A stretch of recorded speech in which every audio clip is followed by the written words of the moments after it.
mean, it is an incredibly heavy police presence, especially anytime you try to access to get close to, what you might call ground zero of the protest.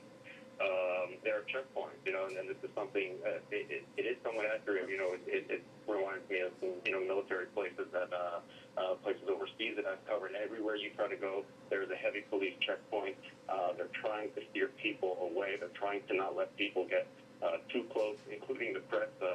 We have to sort of camp out before we get to the checkpoints and then just go in on foot. Despite police saying today that they're going to keep the streets open, you encounter a very heavy police presence of local, county, and police here and rides here. So it's in a very specific area. This isn't something that's all over the town, but when you come down to this area, it is a very, very strong police presence. There's no question. It does not feel like a normal town, a normal way of living right now. And as you were speaking now, we're looking at some of the police presence out on the street there, and we have gotten word of journalists who were arrested. Jan, what can you tell us about that?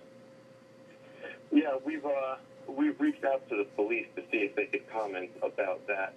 We haven't gotten a response from that, but two journalists from the Washington Post and Huffington Post have been writing online and on Twitter that while they were working at a McDonald's, which is, again, just here in the area, that police came in, Wesley Lowery of the Washington Post and Ryan Riley of the Huffington Post, they wrote about this, saying that it was a SWAT team, that they tried to take their picture, and that when they asked the police for their ID,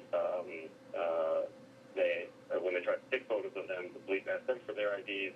They decided they weren't leaving quickly enough, and that they were roughed up. One of them wrote that they were slammed into a soda machine there, and that they were held for about 45 minutes before being let go. Now, again, we reached out to the police to get comment on this.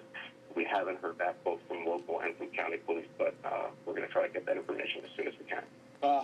It's certainly awful. There's been a lot of unrest happening in that St. Louis suburb of Ferguson after the 18-year-old Michael Brown was killed by a police officer, either after a confrontation or whatever. It's still being investigated. But Jan Pomerantz, thank you. Stand by. If we need you, if we get more information, we will get back to Jan there. But it's really unbelievable. And we should tell you that we have an exclusive interview coming up, Allison, a new eyewitness to the shooting of Michael Brown at the top of the next hour. And we want to get now to the Special Forces, the secret mission of Mount Sinjar. CNN's Jim Sciutto joins us live now from Washington.